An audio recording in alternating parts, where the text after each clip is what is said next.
हमारा टॉपिक चल रहा है भारत और विदेशों में क्रांतिकारी, जिसके अंतर्गत हमने है वो लास्ट लेक्चर में क्रांतिकारी आंदोलन के उदय के कारण डिस्कस किए थे।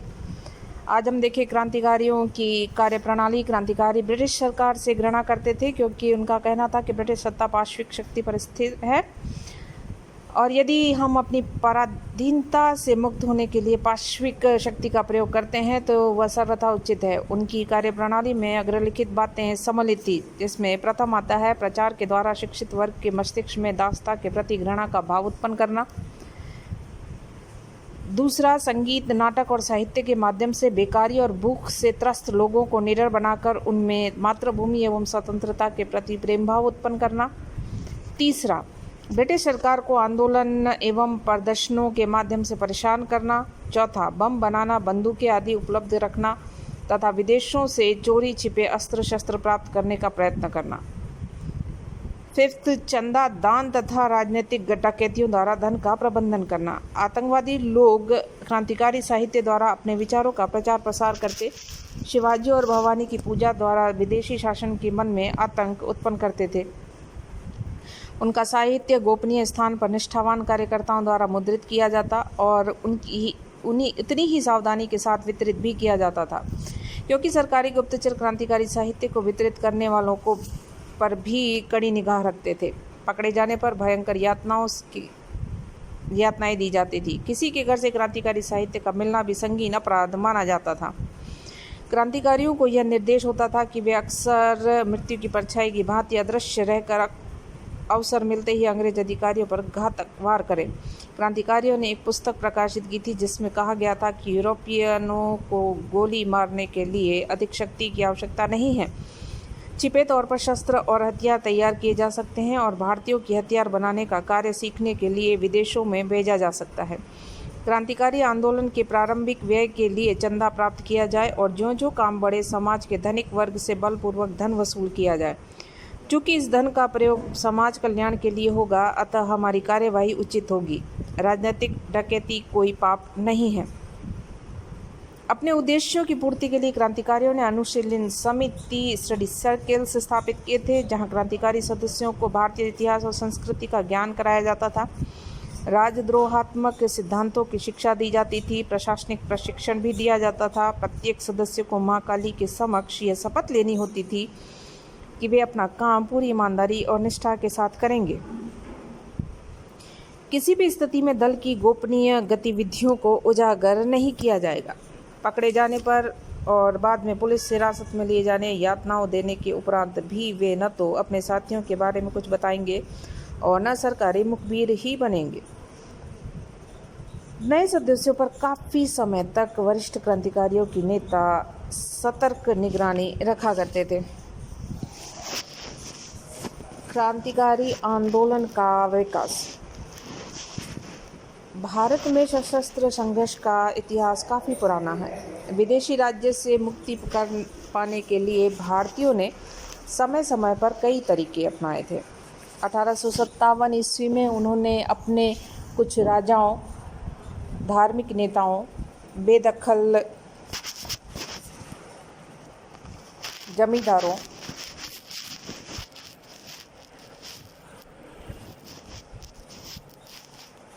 के नेतृत्व में ब्रिटिश शासन के विरुद्ध एक असफल सशस्त्र क्रांति की थी। इसके बाद ब्रिटिश राज्य की तानाशाही और अत्याचार के विरुद्ध कई जनवादी संघर्ष हुए। 1872 ईस्वी में पंजाब के नामधारी सिखों ने ब्रिटिश सत्ता के विरुद्ध कूका आंदोलन चलाया। अंग्रेजों ने क्रूरतापूर्वक नामधारियों को कुचल दिया। 1876 ईस्वी में वासुदेव बलवंत फड़के द्वारा ब्रिटिश सरकार के विरुद्ध सशस्त्र क्रांति की घटनाओं ने आतंकवाद को बढ़ावा दिया। 1894 ईस्वी में चापेकर बंधुओं ने महाराष्ट्र में हिंदू धर्म संरक्षण सभा की स्थापना की। इस अवसर पर उन्होंने कहा था, हमें शिवाजी और बाजीराव प्रथम की भांति कमर कसकर भयानक कार्यों में जुट जाना चाहिए। मित्रों, अब आपको ढाल तलवार उठा लेनी होगी। हमें शत्रु के सैकड़ों सिरों को काट डालना होगा। हमें राष्ट्र युद्ध के रण क्षेत्र में अपने प्राणों की आहुति दे देनी होगी। हमारे देश का नाम हिंदुस्तान है। फिर यहाँ अंग्रेज राज्य क्यों कर रहे हैं? 22 जून 1897 को दामोदर चापेकर ने पूना के प्लेग कमिश्नर रेन तथा उसके सहायक आइंस्ट की गोली मारकर हत्या कर दी। फलस्वरूप चापेकर बंधुओं को फांसी की सज़ा मिली।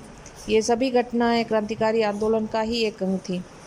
1905 ईस्वी में लॉर्ड कर्जन द्वारा बंगाल का विभाजन कर दिया गया, जिस पर उग्र राष्ट्रवादी विचारधारा का उदय हुआ और उसकी एक धारा क्रांतिकारी आंदोलन थी। इस क्रांतिकारी आंदोलन का विकास काफ़ी तेज़ी के साथ हुआ। इसके लिए क्षेत्रवार अध्ययन करना ज़्यादा उपयुक्त होगा।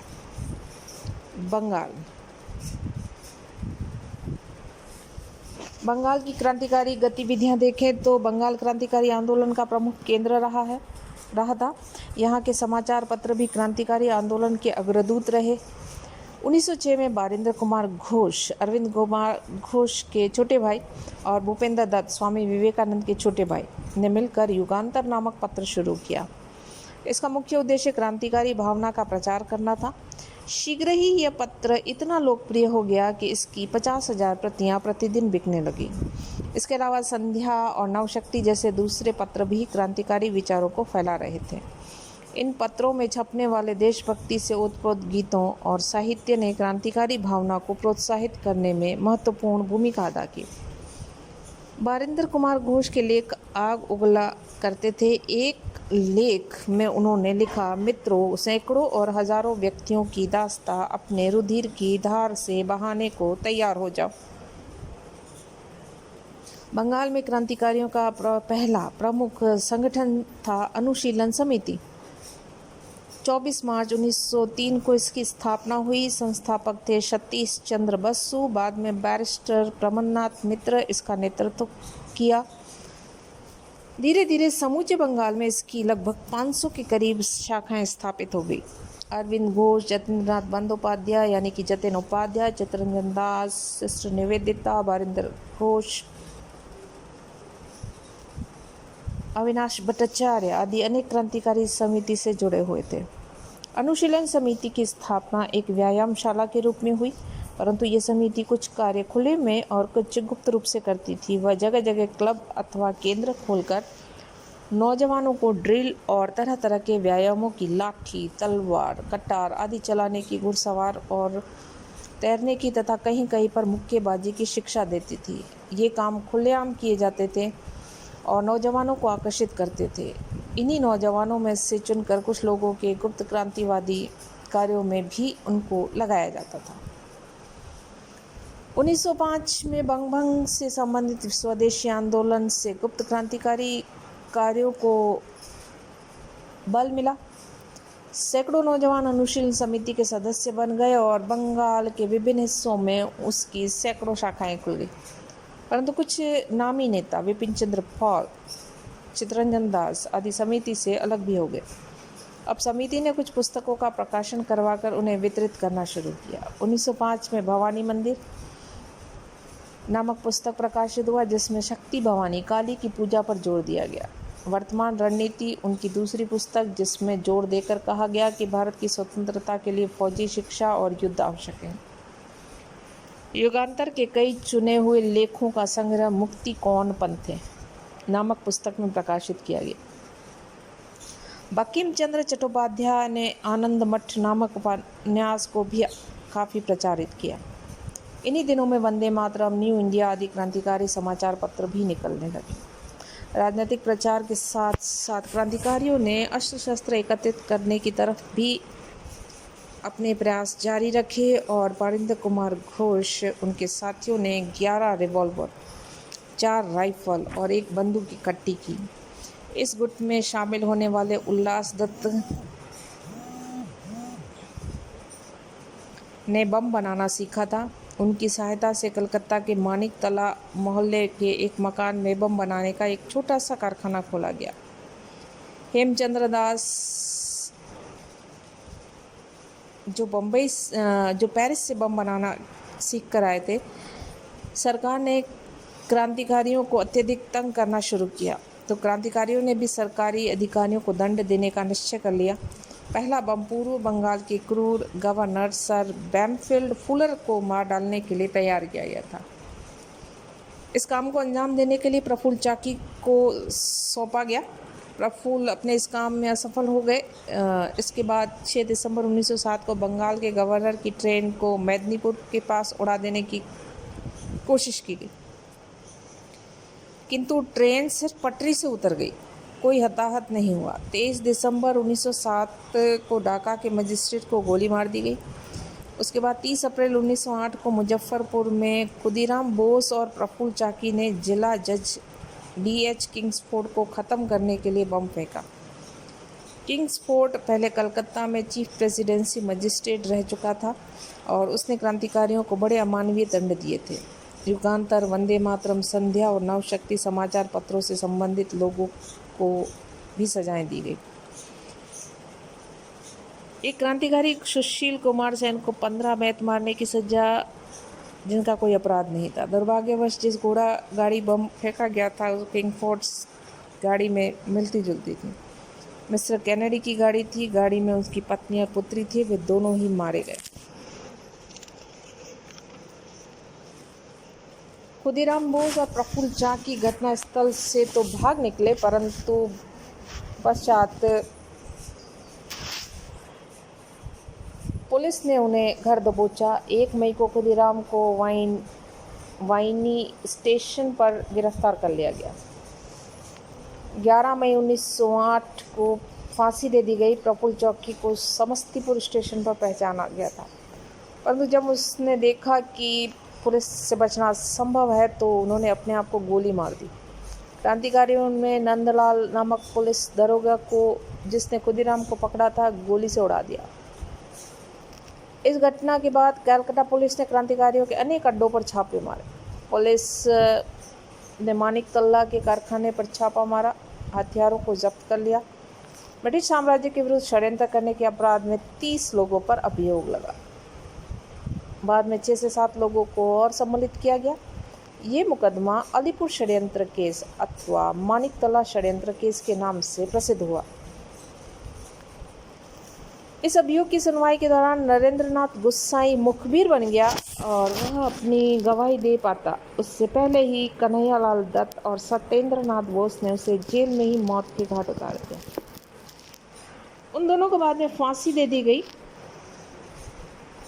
मुकदमे की सुनवाई के समय अदालत से बाहर निकलते हुए पुलिस के डिप्टी सुपरिटेंडेंट को गोली मार दी गई और इस मुकदमे की पैरवी करने वाले सरकारी वकील आशुतोष विश्वास को भी क्रांतिकारियों ने गोली मार दी। मुकदमे के फैसले के अनुसार बारिंदर कुमार घोष, उल्लास दत्त, हेमचंद्र दास और उपेंद्रनाथ बैनर्जी आजीवन काला पानी की सजा मिली। विभूति भूषण सरकार, ऋषिकेश फौजीवाल और इंद्रभूषण रॉय को 10-10 साल, अन्यों को 7-7 साल की काले पानी की सजा दी गई, परंतु अरविंद घोष को सबूतों के अभाव में छोड़ दिया गया। अलीपुर षड्यंत्र केस ने कुछ दिनों के लिए क्रांतिकारियों के कलकत्ता केंद्र की रीढ़ तोड़ दी। प्रमुख नेता गिरफ्तार हो चुके थे और सरकारी आतंक ने संगठन को ही छिन्न-भिन्न कर दिया था। अलीपुर